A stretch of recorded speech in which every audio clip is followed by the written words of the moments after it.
अधिकारी हैं, कई लोगों ने हमें कहा कि सरीला जहां से बहुत अच्छा काम चल रहा है। मैं सिर्फ एक ही विषय पर बात करूंगा क्योंकि बहुत सारे विषय हैं और सभी बड़े बड़े वक्ता हैं, बुद्धिजीवी हैं। आज सबसे जरूरी है इस देश के अंदर जाति जनगणना। अब लेकिन जाति जनगणना तो है, पर कैसे होगी? क्या बाबा साहब भीमराव अम्बेडकर जी ने इसके प्रावधान किए हैं? क्या संविधान में इसकी व्यवस्था है? कैसे ये लड़ाई लड़ी जाएगी? इस पर मैं थोड़ा सा प्रकाश डालूंगा, शायद 5-10 मिनट के लिए। साथियों, इस देश के अंदर अगर सबसे बड़ा संकट है तो वो पिछड़ा वर्ग के साथ चल रहा है। उसको मालूम नहीं है कि हमारी स्थिति क्या है। वो SC/ST से लड़ता रहता है, वो जो उसको गुमराह करके बैठा है धर्म के नाम पे, मनुवादी सिस्टम के नाम पे, उससे कुछ नहीं करता। मतलब हमारा पिछड़ा वर्ग इतना गुलाम है कि एक साथ में जन्म लिए बच्चे एक ऊंची जाति का है तो उसके हमारे पिछड़ा वर्ग की माता बहन छुट्टा छोड़ के पैर छूते हैं, और एक 80 साल का यही पिछड़ा वर्ग का बुजुर्ग जिसके मनुवादी लोगों के कोई भी पैर नहीं, मनुवादी लोग हमारे बुजुर्ग के पैर नहीं छूते। यह व्यवस्था है इस देश के अंदर। लेकिन ये सारी व्यवस्थाओं का तोड़ एक ही है, जाति जनगणना। अगर जाति जनगणना होगी तो जो बार बार आप एक कहते हैं कि हमारा हक, मतलब कौन कहता है? RSS कहता है कि हमारा सारा हक जो है, मतलब तुम्हारा पिछड़ा वर्ग का, OBC का, मतलब अदर बैकवर्ड क्लास, जिसको डिफाइन किया संविधान में 340 अनुच्छेद में। लेकिन ये बात हमारे लोगों को मालूम नहीं है। उनको ये पता है कि कश्मीर से 370 हटी है, लेकिन आज के संविधान लागू होने के बाद, लगभग 90 साल होने के बाद भी ये पता नहीं है कि तुम्हारे सारे हक अधिकारों की, जो सारे हक अधिकार मिल रहे हैं वो 340 अनुच्छेद के कारण मिल रहे हैं। 340 अनुच्छेद में यह है कि आपका आयोग बने, आपकी जनगणना हो, और जनगणना जिस दिन हो गई तो बाबा साहब अम्बेडकर जी ने फिर लिखा है 15(4) और 16(4) जो पदोन्नति और आपके प्रतिनिधित्व, मतलब आरक्षण के लिए, ये आपको भी संख्या के अनुपात में हिस्सेदारी मिले। लेकिन हमारे लोगों को कोई मतलब नहीं है। कभी दशहरा मिलन समारोह, कभी होली मिलन समारोह, कभी ये समारोह। मैं ये नहीं कहता कि आप बंद करो, लेकिन मैं ये कहता हूं कि तुम्हारे बच्चों का भविष्य कौन खा रहा है उस पर चर्चा करो वहां के साथ। लेकिन हमारे लोग क्या करते हैं? इन पंडित जी की पूजा कर लो, ये पंडाल में ज्यादा खर्च कर लो, अरे ये सब तो बहुत पैसों से कर रहे हो, इससे कुछ नहीं मिला। जब तक आप क्रांतिकारी रूप में आके सड़कों पर आंदोलन नहीं करोगे जाति जनगणना के लिए, तब तक ऐसे ही जैसे दिवाली में धर्मपाल लोधी जी को एक ब्राह्मण ने लगातार गालियां दी है एक विधायक होने के बाद। पता है आपको क्या? मैं आपको बता रहा हूं, दिवाली के विधायक जो लोधी है वो बीजेपी के हैं, लेकिन इसके बाद भी विधायक से बड़ा ब्राह्मण है। क्यों? वो कह रहा है कि तुमने हमारे रावण के खिलाफ क्यों बोला? उन्होंने बोला कि आपने लक्ष्मण का एक प्रसंग है और राम का, उसमें आपने परशुराम जी को नीचे क्यों दिखाया? अरे जो प्रसंग लिखा होगा उन्होंने बोल दिया, और वो सत्य उन्होंने लिखा मनुवादियों ने, क्योंकि हमारे लोगों को पढ़ने लिखने का अधिकार भी नहीं था। 1813 के पहले चाहे राजपूत लोधी हो, चाहे कुशवाहा हो, चाहे कुर्मी हो, चाहे OBC ST समाज की 3000 जातियां और OBC समाज की 3000 सबसे बड़ी जातियों में कोई भी पढ़ा लिखा नहीं था। तो आप कैसे कह सकते हो कि ये जो लिखे हैं उन्होंने वो तुम्हारे हिसाब से लिखे? वो उन्होंने अपने हिसाब से लिखे और अपने आप को ऊंचा दिखाया साथियों। इसलिए आज लड़ाई जाति जनगणना की है। जनगणना होगी तो पता चलेगा कि यादव समाज कितना है देश के अंदर, पता चलेगा लोधी समाज कितना है, कुर्मी समाज कितना है, कुशवाहा समाज कितना है, साहू समाज कितना है। 3,713 जातियों की जनगणना होगी और फिर आपको पता चलेगा कि जो 543 सीट इस देश के अंदर लोकसभा की होती है उसमें 131 सीट तो SC/ST के लिए रिजर्व है, पर तुम्हारे लिए क्यों नहीं है सर? तुम्हारे लिए भी रिजर्व हो सकती है, लेकिन लड़ाई लड़े यादव, लड़ाई लड़े ST/SC OBC के लोग, SC और ST के लोग, और लड़ाई आपको चाहिए। अरे जब फायदा है, जब निचले स्तर पे जब आरक्षण लागू है आपकी प्रधानी में, आपके बाढ़ में, तो आपके दिमाग में एक क्लिक क्यों नहीं करता है कि फिर सांसद में क्यों नहीं है, फिर आपका विधानसभा में क्यों नहीं है, फिर आपका जितनी भी जहां भी चुनाव होता है वहां उस व्यवस्था में आपका आरक्षण क्यों नहीं है, वो भी संख्या के अनुपात में? नहीं पता। हमारा बच्चा पढ़ रहा था साहब, नौकरी नहीं लगी। अरे उनका बच्चा 5-5 बच्चे सारे नौकरी करते हैं, उनमें एक बदमाश निकलता है तो वो तुमको मूर्ख बना के कमाता है साहब। बनाता कि नहीं बनाता? कभी कह देगा पानी में आग लगा देंगे। अरे आपको कभी देखा आपने किसी ने ऐसा मंत्र मारते हुए कि एक पैर कटा हुआ है किसी का और मंत्र मार दे और तुरंत के तुरंत उसमें पैर लग जाए? देखा आपने कभी? दुनिया का कोई कितना भी शक्तिशाली बाबा हो कर सकता है क्या?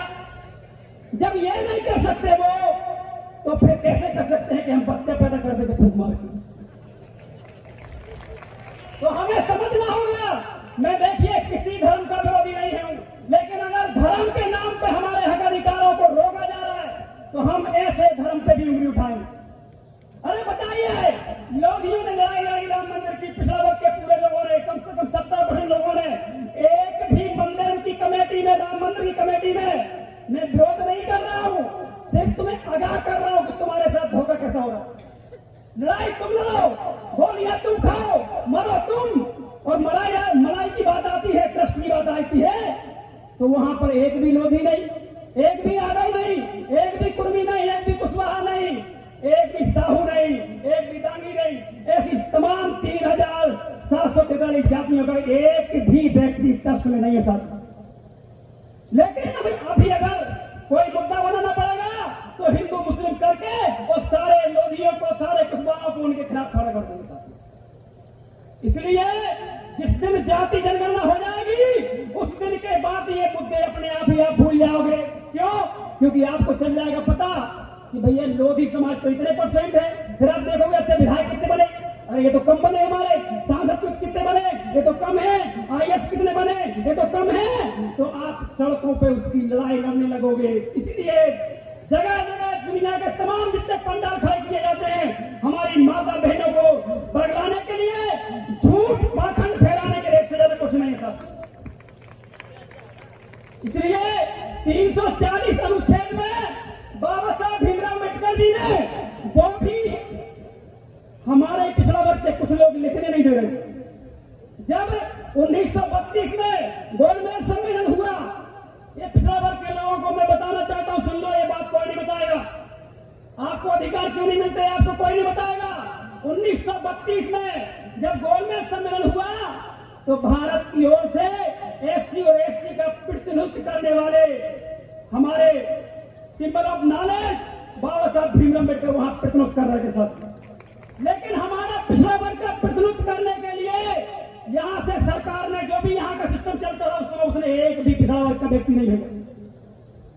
अगर उस समय भेज देते तो वो अपनी बात रखता अंग्रेजों के सामने। क्यों? क्योंकि उस समय अंग्रेज छोड़ के जाने वाले थे देश, इसलिए तो हमारा कोई प्रतिनिधित्व करने वाला नहीं था। इसलिए इसके बाद साइमन कमीशन को भेजा गया था भारत के अंदर, और साइमन कमीशन को बाबा साहब अम्बेडकर जी ने कहा था कि आप जाइए, पूरे देश के अंदर पिछड़ा वर्ग बहुत ही अति गरीब है और अभी भी शिक्षा कोई कुछ भी नहीं होता। लेकिन जब यह पता चला मनुवादियों को कि साइमन कमीशन यहां पर क्यों आया, तो साइमन कमीशन का विरोध करवाया। क्यों करवाया? अब सोचिए, क्योंकि साइमन कमीशन अगर यहाँ के पिछड़ा वर्ग की यथा स्थिति लेके चले जाते तो आपको भी संख्या के अनुपात में आज हिस्सेदारी मिलती होती साथियों। लेकिन हमारे लोगों को, चाहे लोधी हो, चाहे यादव हो, चाहे कुशवाहा हो, सभी को बोला आप तो क्षत्रिय हो। अब खेत में खड़ा बनियान की फटी है और आधी चट्टी भी फटी है, इसके बाद ही बोल रहे तुम तो हम तो क्षत्रिय हैं, बोले हैं, ऐसा बोल रहे हैं भैया। अरे आज भी देख लो खेतों में जाके हमारा समाज आधे कपड़े पहनता है, आधे फटे कपड़े पहनता है। उसमें मनुवादियों ने बोला अच्छा आपको हैरान बनना है क्या, आपको मेहता बनना है क्या? मैं भी जाता हूँ, एक बार बोलना पड़ रहे। तो हमारे लोग तो चढ़े हुए थे, क्योंकि उनको तो पहले से वर्ण व्यवस्था में ऐसा बना दिया गया कि आप तो अहिरवार से बड़े हो, आप कुशवाहा से बड़े हो, कुशवाहा लोधी से बड़े हैं, फिर मतलब ऐसे करके लोधी यादव से बड़े हैं, यादव ऐसे करके एक दूसरे को नीचे बना के रखा है। और सबसे बड़ा वो खुद बन के बैठा है, बैठा है कि नहीं बैठा है? तो इस कारण से हमारे लोगों ने साइमन कमीशन को क्या बोला कि साहब हम तो क्षत्रिय हैं। इसलिए मैं ये नहीं कहता जो बलात्कारियों को सजा देगा, जो गरीबी भुखमरी के खिलाफ लड़ेगा, जो हक अधिकारों के खिलाफ लिए लड़ेगा, वो क्षत्रिय है। आज ध्यान रखना इस बात का। जो आज जज है, जो आज कलेक्टर है, वो क्षत्रिय है। आज की स्थिति में कोई हथियार से लड़ाई नहीं लड़ी जाती है। आपको बाबा साहब भीम अम्बेडकर ने एक ऐसा ग्रंथ दिया है जिससे सारे रास्ते क्लियर होने वाले साथी, वो है संविधान। इसलिए आपको जब तक अपना इतिहास नहीं पता होगा तब तक आप इतिहास नहीं लिख पाएंगे साथियों।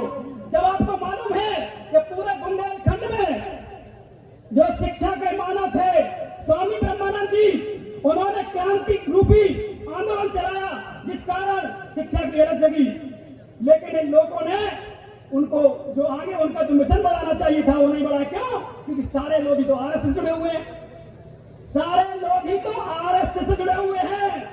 और आरएसएस क्यों चाहेगा कि ज्योतिबा फुले के नाम के बाद स्वामी ब्रह्मानंद जी का नाम जुड़े शिक्षा के नाम? इसलिए मैं कहना चाहता हूं, पहले मुझे पता नहीं था, हमारे कामदा जी बोले और हमारे कुछ बड़े बड़े आईएएस अधिकारी हैं हमारे ऐसे समाज के रेलवे में, उनने कहा बहन भैया पंपलेट से कुछ नहीं होता, आपको जाना पड़ेगा कार्यक्रम।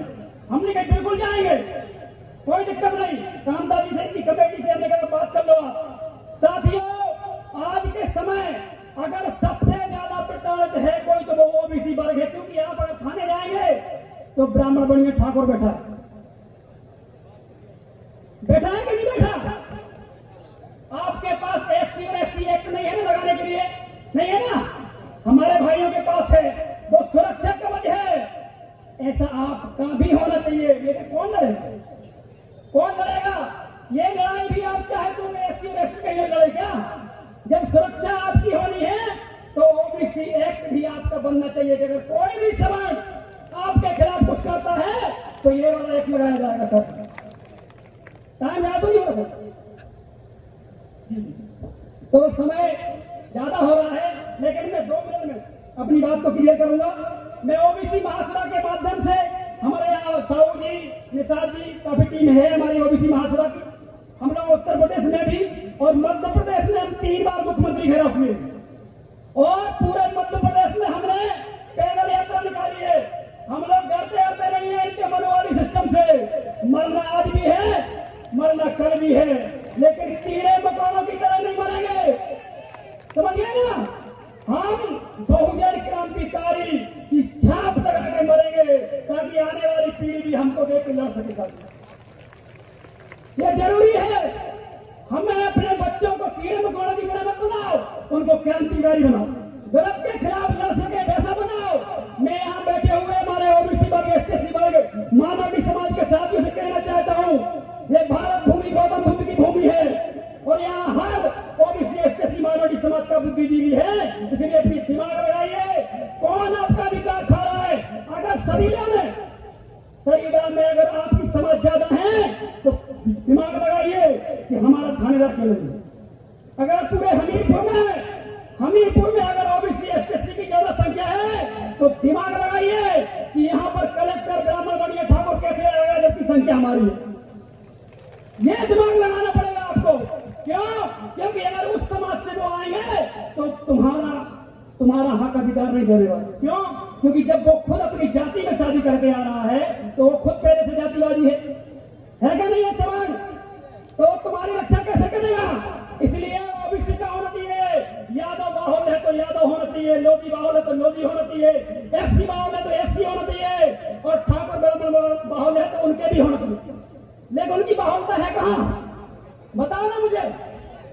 तो जब बाहुलता नहीं है तो वो क्यों बैठे हैं, और हमारी बाहुलता होने के बाद भी हम क्यों नहीं बैठे हैं? ये सारे जो अधिकार हैं वो 304 अनुच्छेद 15(4)(16) अधिनियम और 46 धारा के अंतर्गत आपको सारे अधिकार मिल रहे हैं साथियों। लेकिन लड़ना पड़ेगा, बलिदान देना पड़ेगा। सड़कों पे अगर संघर्ष की बात आएगी तो जैसी लड़ाई हो वैसी लड़ना पड़ेगी। जय भीम, जय भारत, जय बिरसा मुंडा, जय साईं ब्रह्मन जी, बहुत बहुत धन्यवाद। जय क्रांति, इंकलाब जिंदाबाद। बहुत बहुत धन्यवाद।